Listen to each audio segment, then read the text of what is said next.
إن الحمد لله نحمده ونستعينه ونستغفره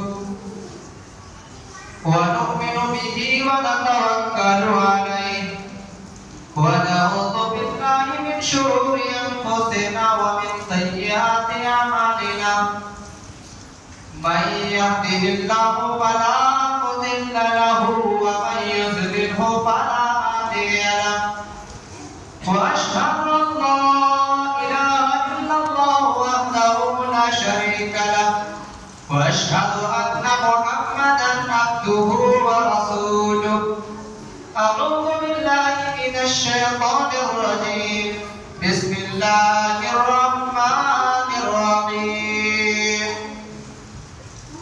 يا أيها الذين آمنوا اتقوا الله حق تقاته ولا تموتن إلا وأنتم مسلمون يا أيها الناس اتقوا ربكم الذي خلقكم من نفس واحدة وخلق منها زوجها وبث منهما رجالا كثيرا ونساء واتقوا الله الذي تساءلون به والأرحام إن الله كان عليكم رقيبا يا أيها الذين آمنوا اتقوا الله وقولوا قولا سديدا يصلح لكم أعمالكم ويغفر لكم ذنوبكم ومن يطع الله ورسوله فقد فاز فوزا عظيما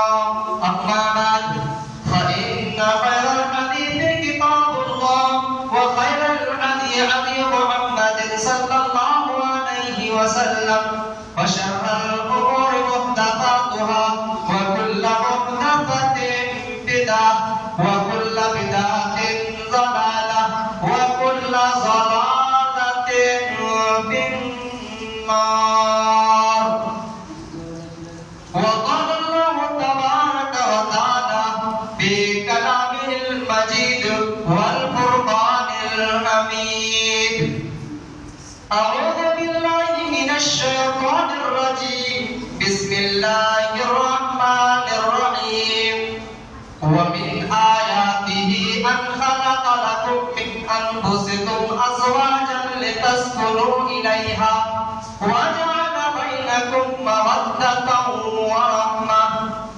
وقال النبي صلى الله عليه وسلم تنكح المرأة لأربع لمالها ولحسبها ولجمالها فاظفر بذات الدين رب اشرح لي صدري ويسر لي أمري واحلل عقدة من لساني يفقهوا قولي اللهم رب زدني علما اللهم آمين برادران اسلام اور دینی و ملی اسلامی پیارے بھائیوں اور بہنوں اور حاضرین جمعہ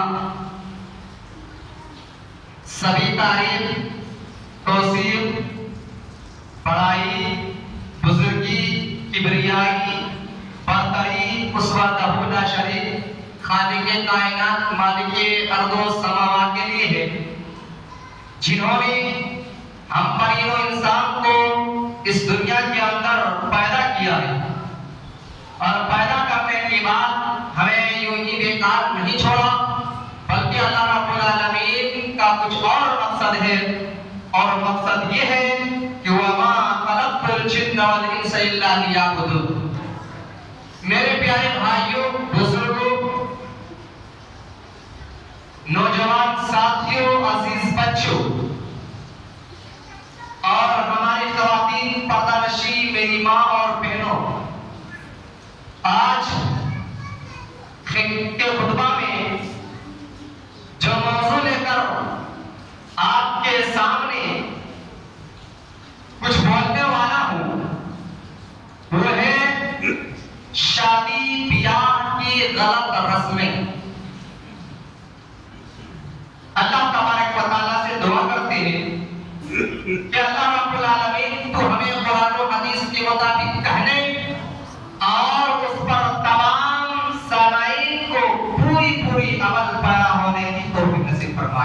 اللہ آمین۔ برادران اسلام، آج شادی بیاہ کا دور و دورہ ہے۔ یقینی معنوں میں اللہ رب العالمین کا بہت بڑا احسان ہے کہ اللہ تبارک و تعالیٰ نے بیاہ کے ذریعے، نکاح کے ذریعے، شادی کے ذریعے ایک مرد اور عورتوں کو حلال قرار دیا جاتا ہے۔ جی، جب ایک انسان نکاح کر لیتا ہے تو اس کی پاکیزہ زندگی گزارنے میں بڑا سہل اور آسانی ہوتا ہے، اور ایک دوسرے کے جذبات کو سمجھتے ہیں، ایک دوسرے کے خیر خواہ ہوتے ہیں۔ آپ غور کیجئے کہ اللہ تبارک و تعالیٰ کا کتنا بڑا احسان ہے کہ ایک لڑکی پتہ نہیں کس گاؤں کا ہے، کس گاؤں کا ہے، لڑکا کس گاؤں کا ہے، لیکن جب رشتہ طے ہوتا ہے، شادی ہوتی ہے، نکاح ہوتا ہے، تو اس کے ذریعے سے اللہ اللہ اللہ قربان جاؤ اللہ اکبر کبیرہ، اس کے ذریعے سے ان دونوں کے درمیان اس طریقے سے محبت پیدا ہو جاتی ہے کہ اور کسی کے درمیان اتنا محبت نہیں ہوتی۔ یہ اللہ کا بہت بڑا کرم ہے۔ اللہ رب العالمین نے چند آیات کے ذریعے سے ایک مرد کو اور ایک عورت کو حلال قرار دیا گیا ہے، اور پھر نہ جانے اس کی زندگی کتنی پاکیزگی کے ساتھ گزرنے لگتی ہے۔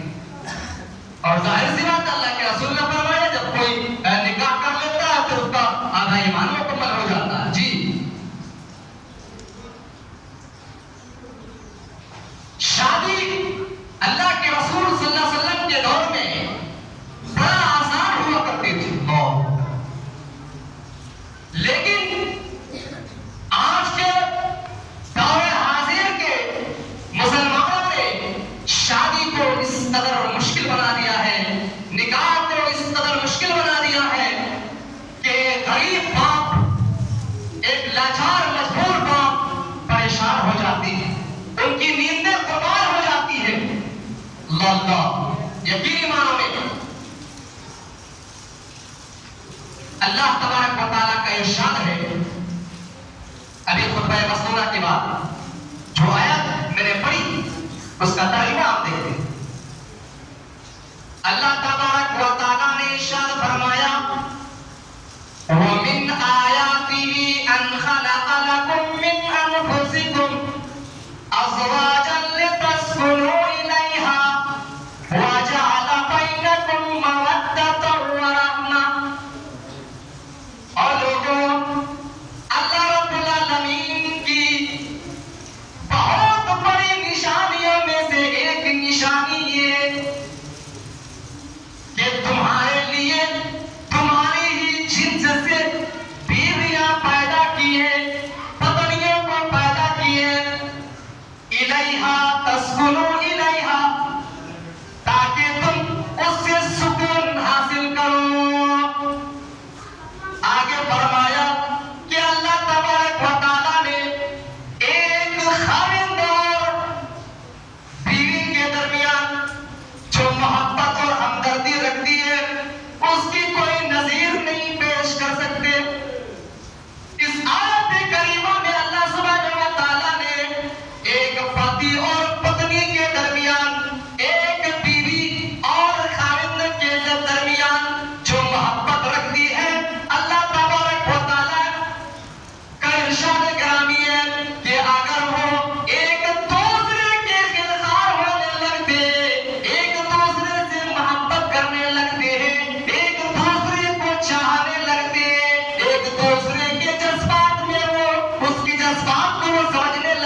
کیجیے. اللہ تبارک و تعالیٰ نے ارشاد فرمایا کہ ہم نے ایک شوہر اور بیوی کے درمیان جو محبتیں ڈالی ہیں وہ دنیا کی کوئی ہستی ایسی ہے ہی نہیں جو اس کے اندر وہ ڈال سکتی ہے. جی یہی وجہ ہے پیارے بھائیوں، غور کرنے کا مقام ہے.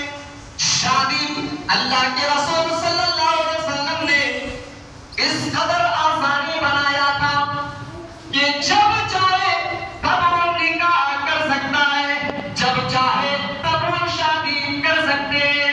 لیکن آج کے دور میں شادی کو بیاہ اور نکاح اس قدر مشکل بنا دیا گیا ہے. اور لوگوں یقینی معنوں میں آج کے دور میں جو فضول باتیں ہوتی ہے، جو رسمیں ہوتی ہے، اسے قرآن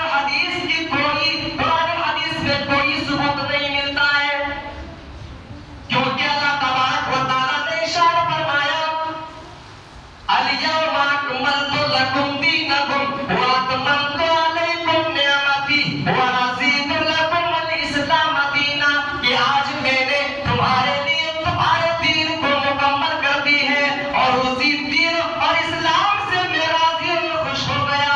اس کے باوجود اگر کوئی چاہتا ہے کہ شادی بیاہ کے موقع پر کوئی نیک کام سمجھ کر وہ کام انجام دے، اللہ کی قسم وہ قابل قبول نہیں ہے. یہی وجہ ہے آج کے دور میں جو رسم رواج ہو گئی ہے، اللہ کی قسم یہ مسلمانوں کی شان نہیں ہے، یہ مسلمانوں کی پہچان نہیں ہے. اکثر جتنے آج اعمال کیے جاتے ہیں، جتنے کام کیے جاتے ہیں، نکاح کے چھوڑ کر، ولیمہ کو چھوڑ کر، تمام کی تمام چیزیں غیروں سے لیا گیا ہے. وہ لوگوں اللہ کے نبی فرماتے ہیں من تشبہ بقوم فہو منہم، جس نے کسی دوسرے قوم کی نسل کی وہ انہی میں سے ہو گیا. آج غور کیجئے شادی بیاہ کے موقع پر کس طرح رسمیں ہوتی ہیں، کس طرح رسمیں ہوتی ہے. شادی ہونے لگ جاتی ہے، شادی ہونے لگ جاتے ہیں. ہلدی کی رسم، یہ ہلدی کی رسم کہاں سے آئی؟ یہ ہلدی کی رسم بھارت سے ہی شروع ہوا. ہلدی کا رسم یہ بھارت سے ہی شروع ہوا ہے اور یہ ہندوؤں کا عقیدہ ہے. اور عقیدہ یہ ہے ہندوؤں کا کہ وہ جب ہلدی لگا لیتے تھے تو وہ ان کا عقیدہ ہے کہ وہ اس سے نظر نہیں لگتے، اس کو نظر نہیں لگتے. یہ ہندوؤں کا طریقہ ہے اور وہ ہندوؤں سے آج مسلمانوں کے گھروں میں آج رائج ہے. اور وہ ہلدی اللہ اکبر کبیرہ، چاہے لڑکا ہو یا لڑکی ہو، دولہا ہو یا دلہن ہو، اللہ اکبر کبیرہ، اس کے گھر والے، اس کے بھابھیاں لوگ جو حرام ہے اس کو چھونے کے لیے حرام کرا دیا ہے. وہ غیر عورت ہے، وہ بیچاری اس دولہے کو کپڑے اتار کر ہلدی بنتی ہے. اللہ کی قسم یہ حرام ہے. تم دولہے کو میں یہ کہنا چاہوں گا، اللہ کی قسم اس کا عذاب یہ ہے کہ اپنے سر میں ایک کیل ڈال لے، ہتھوڑے سے اس کو ڈلوا لے، وہ بہتر ہے. لیکن کسی غیر محرم اور کسی غیر عورت یا بھابھی کیوں نہ ہو، ان سے اپنا جسم کو ٹچ کروانا یہ بہت بڑا آسان ہے. ایک اور رواج ہے، یہ 2-4 سالوں سے شروع ہے. جس گھر میں ہلدی لگایا جاتا ہے، چاہے دلہا یا دلہن، اس گھر میں کیا ہوتے ہیں، اسی رنگ کا لباس پہنتے ہیں، اسی رنگ کا، پیلے رنگ کا لباس پہنتے ہیں. اللہ اکبر کبیرہ. یہ سب کہاں سے آیا؟ یہ سب کہاں سے کہ اسلام میں ہے؟ کیا آپ صرف نماز میں آنے حدیث ہے، مسجد میں آنے حدیث ہے، صرف ہاتھ باندھنے والے حدیث ہے؟ نہیں، رمضان کا میں والے حدیث ہے. تمام کی تمام چیزوں میں ہمیں پابندی کرنا ہوگا.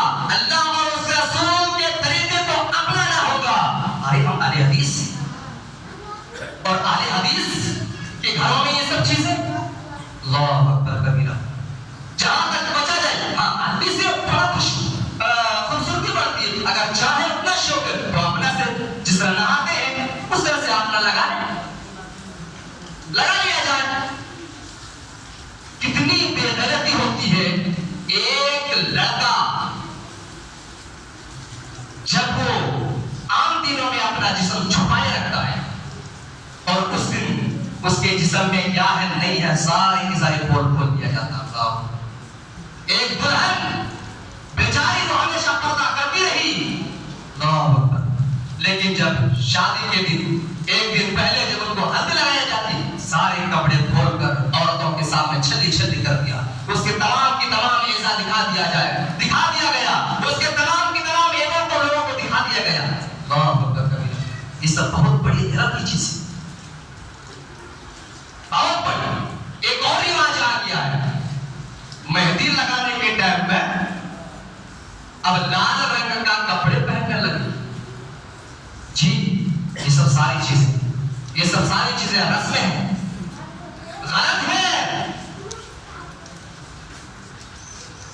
اسی طریقے سے اللہ کے رسول صلی اللہ علیہ وسلم ارشاد فرماتے ہیں کہ اے لوگوں تم نکاح کو آسان بناؤ. اور نکاح کو مشکل جس نے بنایا اور جس کی وجہ سے آج دن بدن بے حیائی کی طرف ہماری لڑکیاں ہماری بہنیں ہماری بیٹیاں بے حیائی کی طرف جا رہی ہے. اور دیکھو بہت ساری برائیاں. ابھی بارات کا جائزہ لے لیجیے. اللہ اکبر کبیرہ. لوگوں ظلم نہ کرو.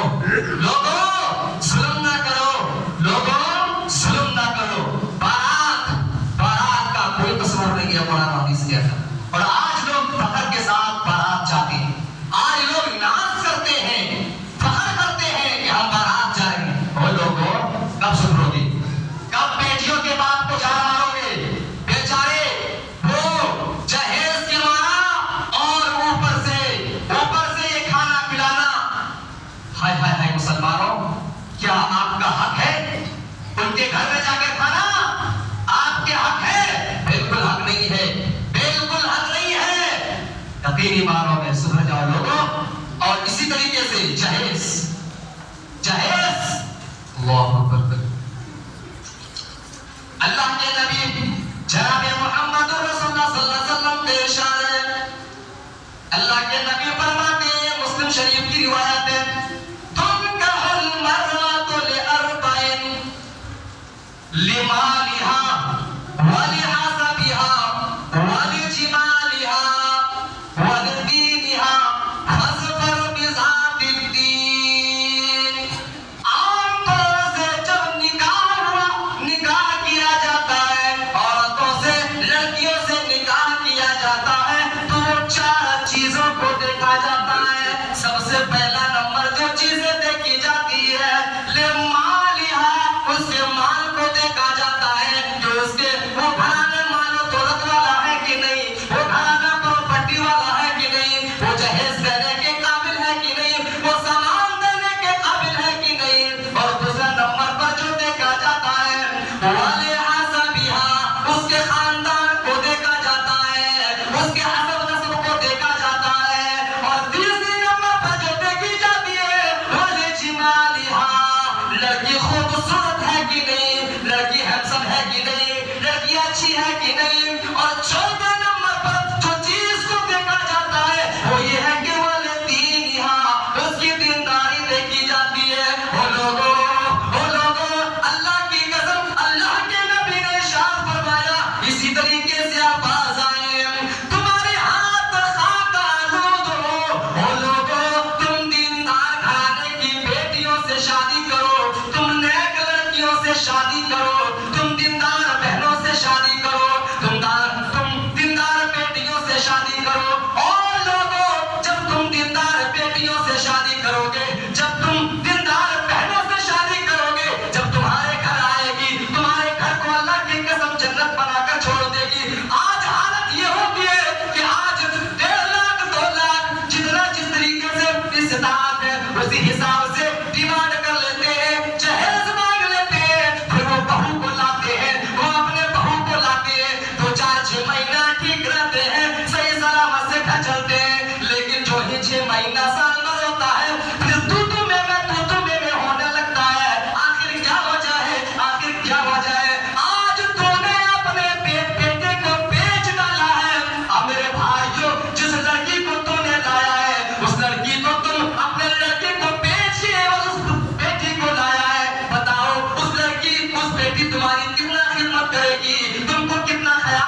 ارشاد فرماتے ہیں.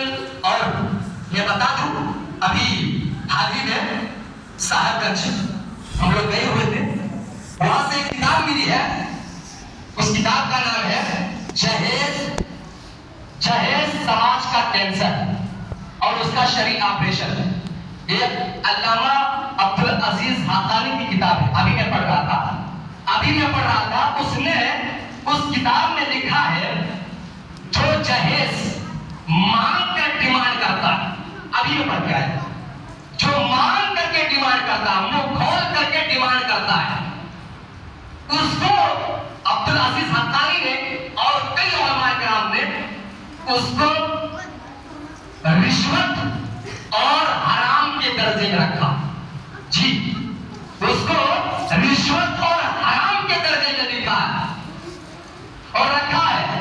اور جو یوں ہی بغیر مانگے لیتا ہے تو اس کا بھی بڑا خطرناک نتائج بتائے گئے ہیں. جی, آج ہمارے سماج میں, آج ہمارے سوسائٹی میں اسی جہیز کے خاطر نہ جانے کتنی بیٹیاں سسک رہی ہے, کتنی بیٹیاں بوڑھاپے کی دہلیز پر قدم رکھے ہوئے ہیں.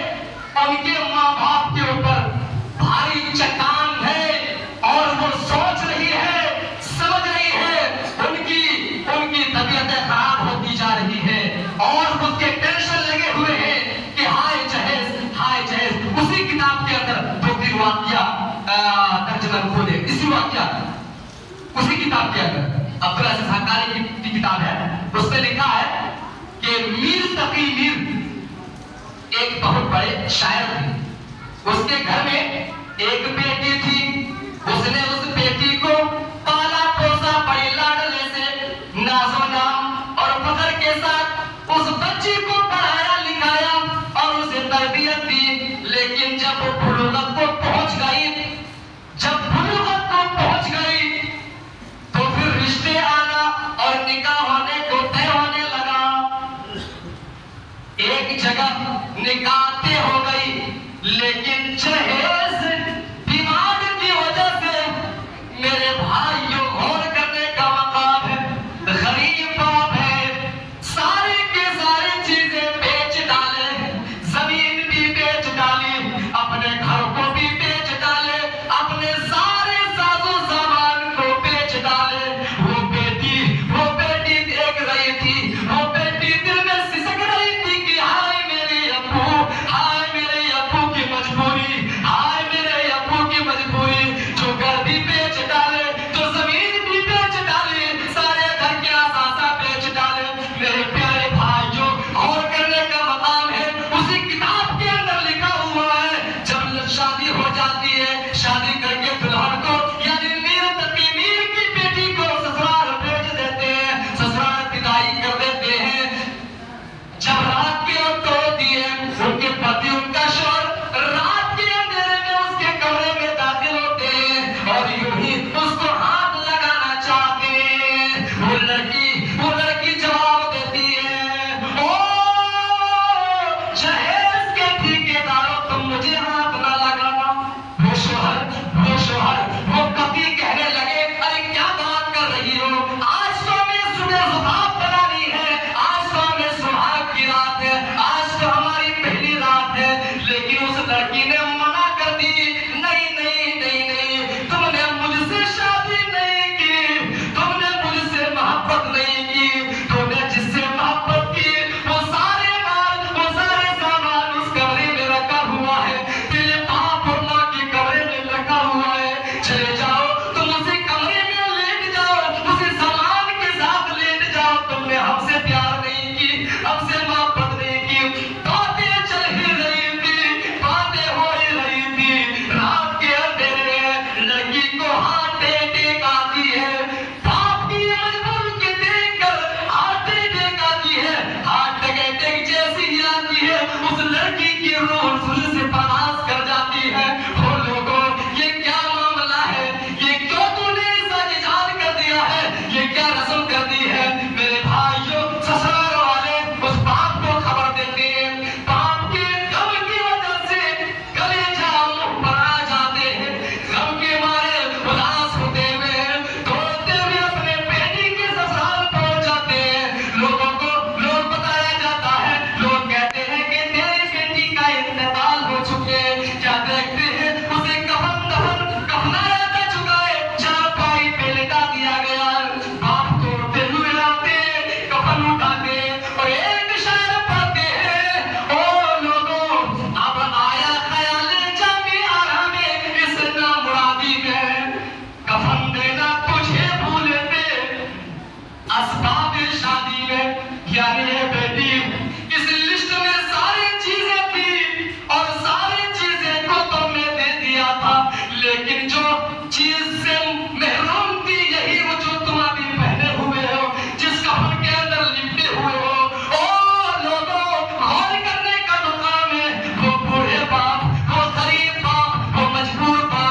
غریب تھے وہ کیا دیکھ رہی تھی؟ وہ بچیاں، وہ بیٹیاں یہ دیکھ رہی تھی کہ میرے ماں باپ بڑھاپے کی عمر کو پہنچ چکے ہیں اور ہم لوگوں کی صدمے میں میرے ماں باپ کو تکلیف میں ڈالے ہوئے۔ ان تینوں بہنوں نے مشورہ کیا، ان تینوں بہنوں نے اجتماعی طور پر خودکشی کر لی۔ وہ لوگوں خودکشی کر کے یہ لوگوں کو تماچا مار دیا ہے۔ وہ لوگوں ایک غریب بیٹی کو اس دنیا میں جینے کا حق نہیں ہے۔ وہ لوگوں، وہ جہیز کے ٹھیکیداروں، وہ جہیز کو مانگنے والوں، وہ شادیوں میں خرچ کرنے والوں اور شادیوں میں اپنے بیٹی کو ڈیمانڈ کرنے والوں، غور کرو اس تینوں بہنوں نے لوگوں کے اوپر تماچا مار کر چلی گئی۔ حالانکہ خودکشی کرنا تو حرام ہے، لیکن لوگوں کو یہ میسج دے کے چلا گیا، وہ لوگوں تو نے کون سی چیزیں ایجاد کر رکھی ہے جو ایک غریب بیٹی کی جینے کا حق نہیں ہے؟ وہ لوگوں تو نے کون سی چیزیں ایجاد کر رکھی ہے جو غریب بیٹیوں کی عزت آج محفوظ نہیں ہے؟ وہ لوگوں تو نے آج کون سی چیزیں ایجاد کر رکھی ہے جو غریب بیٹیاں بہک رہی ہے؟ وہ لوگوں آج تو نے کون سی چیزیں ایجاد کر رکھی ہے جو غریب بیٹی دوسروں کے ساتھ بھاگ رہی ہے؟ وہ لوگوں تو نے کون سی چیزیں ایجاد کر رکھی ہے جو ایک بیٹی مسلمان گھرانوں کے بیٹی دوسروں کے ساتھ بھاگ رہی ہے؟ وہ لوگوں یہ گناہ ان لوگوں کے اوپر ضرور پڑے گا، اللہ کی قسم، جو جہیز ڈیمانڈ کر کے ان بیٹیوں کی مجبوری نہیں سمجھتے، ان باپ کی مجبوری نہیں سمجھتے۔ یہی وجہ ہے اللہ کے نبی نے فرمایا تھا، او لوگوں تم نکاح کو اتنا آسان بناؤ کہ زنا کاری مشکل ہو جائے گا، لیکن آج اس کا الٹا ہو گیا ہے۔ زنا کاری فحش کلامی آج عام ہو چکی، آسان ہو گئی ہے اور نکاح مشکل ہو گیا ہے۔ وہ لوگوں ہم اللہ رب العالمین کے سامنے کیا منہ دکھاؤ گے؟ اسی کتاب کے اندر ایک اور واقعہ لکھا ہوا ہے، چلیے اپنے سامنے پٹنہ کے اندر ایک نیک گھرانے کے خاندان، ایک گھر، چھوٹا لاش ایک ہی گھر سے جنازہ اٹھتے، معاملہ ایسا ہوا اس کے گھر میں بیٹی تھی، جہیز دینے کے قابل نہیں تھی، غریب گھرانے کی بیٹی تھی۔ اس بیٹی سے غلطی ہو گئی کہ ایک غیر مسلم سے اس نے زنا کر لیا اور اسی زنا کی بدولت اس لڑکی کے پیٹ میں بچہ گھر گیا۔ جب یہ باتیں پھیلنے لگی، جب یہ باتیں مشہور ہونے لگی، تو وہ غریب باپ کو یہ ذلت، یہ رسوائی برداشت نہ ہو سکی، برداشت نہ کر سکی۔ رات کے اندھیرے میں اس نے تمام اپنے گھر والوں کو زہر پلا دیا اور خود بھی پی لیا۔ وہ لوگوں اور ایک گھر سے 14 جنازے اٹھا۔ وہ لوگوں یہ کس نے کیا؟ کہ جہیز کے لعنت نے کیا۔ کس نے کیا؟ کہ جہیز کے حرام خوری نے کیا۔ کس نے کیا؟ کس جہیز کی لعنت نے کی۔ وہ لوگوں اللہ کے نبی نے فرمایا تھا، اور لوگوں جس نے کسی دوسرے کی قوم کی مشاہدت کر لی، کل انہی میں سے اس کو اٹھایا جائے گا۔ اللہ اکبر کبیرہ۔ لوگوں نکاح کو آسان بناؤ، نکاح کو آسان بناؤ۔ آج ایک غریب باپ اپنے بیٹیوں کے لیے سسک رہی ہے، تڑپ رہی ہے، کانپ رہی ہے، ان کی طبیعتیں ناشاز ہو رہی ہے کہ ہائے میری مجبوری، ہائے میری مجبوری، ہائے میری محتاجی، ہم اپنے بیٹیوں کا نکاح کیسے کریں، ہم اپنے بیٹیوں کا نکاح کیسے کریں، ہم اتنا لمبی چوڑی جہیز کا انتظام کیسے کر سکیں، ہم اتنے لمبے چوڑے سامان کا انتظام کیسے کر سکیں۔ آج وہ مجبور باپ لاچار ہے۔ میرے بھائیوں، کل قیامت کے دن تم کیا منہ دکھاؤ گے؟ کیا منہ دکھاؤ گے؟ یہی وجہ ہے اللہ تبارک و تعالیٰ، اللہ کے نبی علیہ الصلوۃ والسلام نے ارشاد فرمایا، کیا فرمایا؟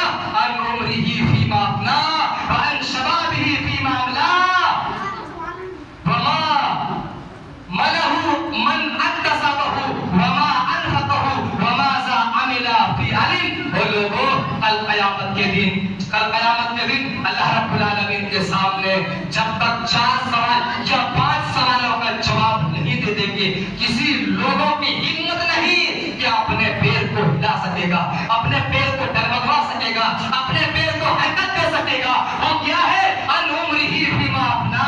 وہ لوگوں کل قیامت کے دن تمام لوگوں سے پوری زندگی کے بارے میں سوال کیا جائے، پوری زندگی کے بارے میں سوال کیا جائے گا۔ جب سے تو نے بالغی کی پیدائش شروع کی اور جب تک تو نے دنیا میں حیات پائی، پوری زندگی کے بارے میں آپ سے حساب لے گا، آپ سے حساب لے گا۔ بتاؤ تو نے اپنی پوری زندگی کو کیسے کھپایا، تو نے اپنی پوری زندگی کو کس نے گوا دیا، تو نے اپنی پوری زندگی کو کس نے ختم کر دیا، تو نے اپنی زندگی کو کہیں عیاشی میں تو نہیں ختم کر دیا، تو نے اپنی زندگی کو کہیں حرام خوری میں تو نہیں ختم کر دیا، تو نے اپنی زندگی کو کہیں اپنے بیٹوں کے نام پر جہیز لینے میں تو نہیں ختم کر دیا، تو نے اپنے زندگی کو اپنے بیٹے کے نام پر بڑے سونے لیش غریب بیٹیوں کے باپ کے دینے پر تو نہیں گزار دیا۔ وہ لوگوں کل کیا جواب دو گے؟ اور دوسرا سوال جو ہوگا وہ شبابہ فیما ابلا۔ پوری زندگی کے بارے میں تو سوال ہو گیا، پوری زندگی کے بارے میں تو سوال ہو گیا، اب آیا بیچ کے بارے میں، ان عمرہ اور شبابہ فیما ابلا۔ وہ لوگوں بیچ کی عمر تو نے کہاں ختم کر دیا، جوانی کی عمر تو نے کہاں ختم کر دیا؟ عام طور سے 20 سے 25 سال تک سے شروع ہوتا ہے اور 50 سال کے درمیان یہ کڑیل جوان ہوتے ہیں لوگ۔ بتاؤ اس عمر کو تو نے کہاں ختم کر دیا؟ کہیں عیاشی میں تو نہیں ختم کر دیا، کہیں کھانے پینے میں تو نہیں ختم کر دیا، کہیں موبائل چلانے میں تو نہیں ختم کر دیا، کہیں اپنی پوری اس جوانی کو لڑائی میں تو نہیں ختم کر دیا۔ لوگوں کیا جواب دو گے، کیا جواب دو گے؟ اور تیسرا سوال جو ہوگا ومن اکتسبہ، تو نے جو مال کمایا کہاں سے کمایا؟ حرام خوری سے کمایا، غریب بیٹیوں کے باپ سے جہیز لے کر کمایا، یا پھر چھکا پنجر کرنے میں کمایا؟ کہاں سے کمایا؟ ٹھیک ہے، اگر تو نے صحیح طریقے سے کما لیا ہے تو فیما انفقتہ، ٹھیک ہے کما لیا، کوئی بات اچھی طریقے سے کمایا، اب اس کو خرچ کہاں کیا؟ کیا جواب دو گے؟ لوگوں عیاشی کرنے والوں غور کرو، کیا کرو گے؟ کیا کرو گے؟ اس مال کو تم نے ختم کہاں کر دیا؟ ہم نے جو مال تمہیں دے رکھا تھا، ہم نے جو تمہیں مال و دولت سے نوازا تھا، ہم نے جو تمہیں نعمت دی تھی، اس نعمت کو تم نے کہاں ختم کر دیا؟ اس مال کو تم نے کہاں ختم کر دیا؟ اس مال کو تم نے کہاں گوا دیا؟ وہ لوگوں کیا جواب دو گے؟ یہ 4 سوال ہو گئے، اور 5واں سوال جو ہوں گے وَمَاذَا عَمِلَ فِيمَا عَلِمَ، جو تم نے تقریروں کے ذریعے علم حاصل کیا، جو مدرسوں کے ذریعے تم نے علم حاصل کیا، یا دروس کے ذریعے جو تم نے علم حاصل کیا، یا جلسے جلوس کے ذریعے سے جو تمہیں علم حاصل ہوا، جو مسائل تم کو معلوم ہوا، اس پر تم نے کتنا عمل کیا؟ اللہ اکبر۔ پوری کی پوری زندگی کا نچوڑ اسی 5 باتوں پر اللہ کے نبی علیہ السلام نے چوکنا کر دیا۔ اور لوگوں یقینی معنوں میں تم اپنی پوری زندگی کے بارے میں اللہ کو حساب دینا ہوگا۔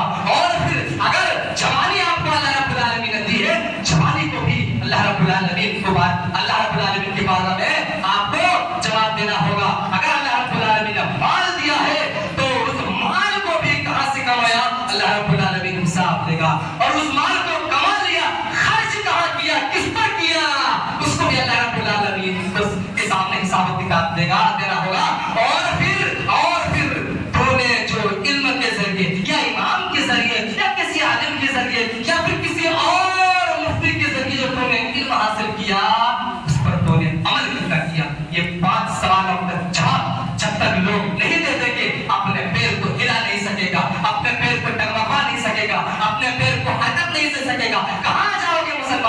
عیاشی کر لو، عیش میں زندگی گزار لو.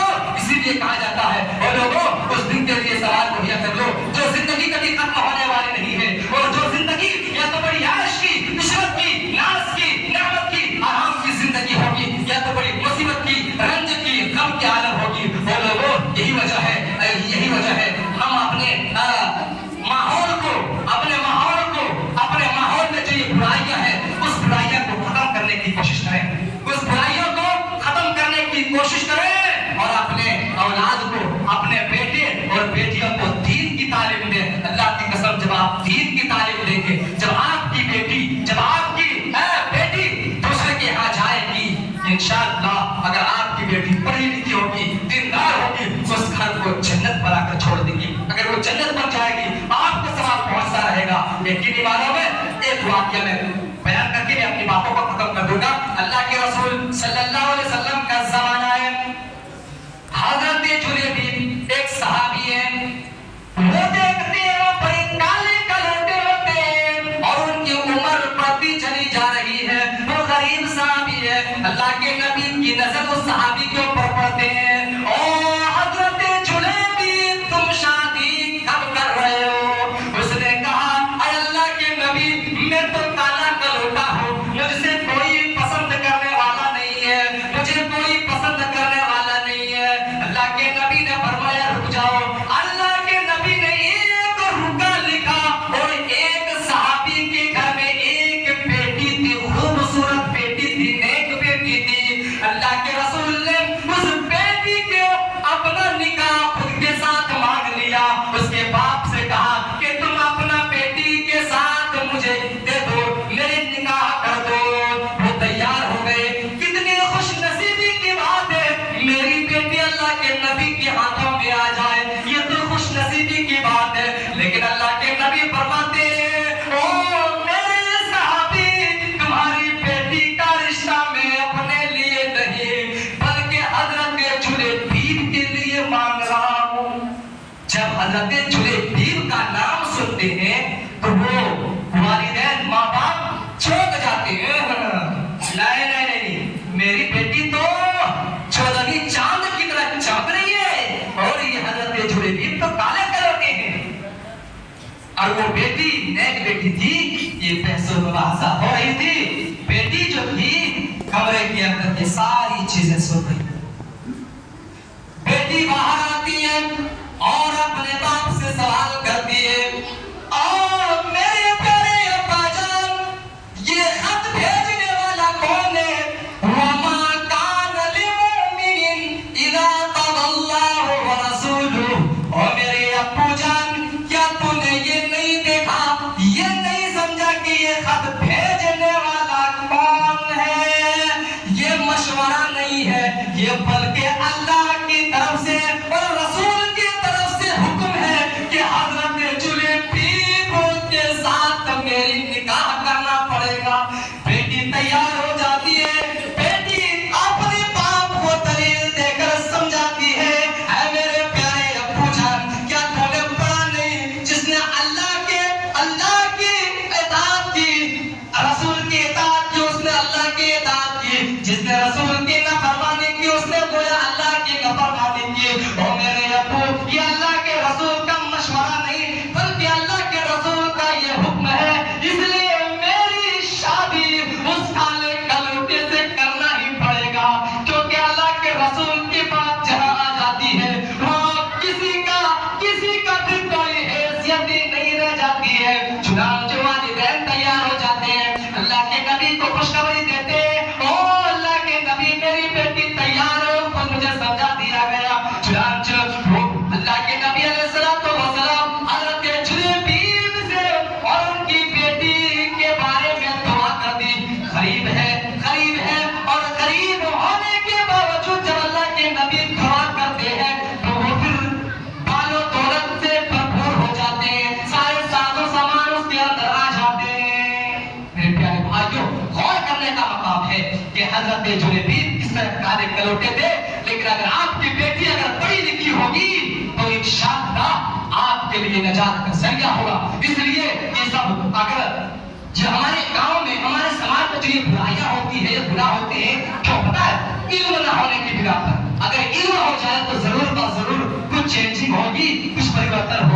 اس لیے خصوصی طور پر آپ اپنے اولاد کو تعلیم سے آراستہ کریں. اللہ رب العالمین سے دعا کرتے ہیں کہ اللہ رب العالمین ہم تمام مسلمانوں کو کہنے اور سننے سے زیادہ اس پر عمل پیرا ہونے کی توفیق نصیب فرمائے. مولا کریم ہم تمام مسلمانوں کو اهدنا الصراط المستقیم پر چلنے کی توفیق عطا فرما دے. مولا کریم جو آج شادی بیاہ کے موقع پر جو غلط رسمیں رواج ہیں اللہ رب العالمین تو ان تمام رسموں کو ختم کرنے کی توفیق عطا فرما دے. مولا کریم اور نکاح کو آسان بنانے کی توفیق عطا فرما دے. اور مولا کریم زنا کو اس معاشرے سے ختم کر دے. مولا کریم ہم تمام مسلمان بھائیوں کو اهدنا الصراط المستقیم پر چلا اور ہم تمام مسلمانوں کے دلی جائز تمناؤں کو پورا فرما. مولا کریم جو مسلمان بھائی بیمار ہیں اللہ تعالی شفا کاملہ عاجل عطا فرما. مولا کریم جو مسلمان بھائی پریشان ہیں اللہ تعالی ان کی پریشانی کو دور عطا فرما. مولا کریم ہر دلی مسلمان کی دعا کو قبول فرما لے. آمین. وآخر دعوانا الحمدللہ رب العالمین. بارک اللہ لنا ولکم فی القرآن العظیم ونفعنا وإياکم بالآیات والذکر الحکیم انہ تعالی جواد کریم مالک الرحمن.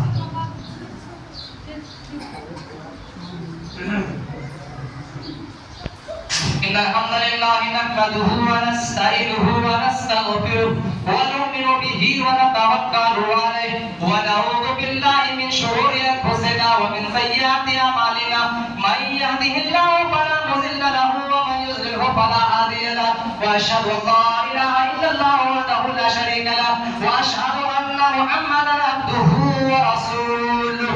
يا أيها الذين آمنوا صلوا عليه وسلموا تسليما.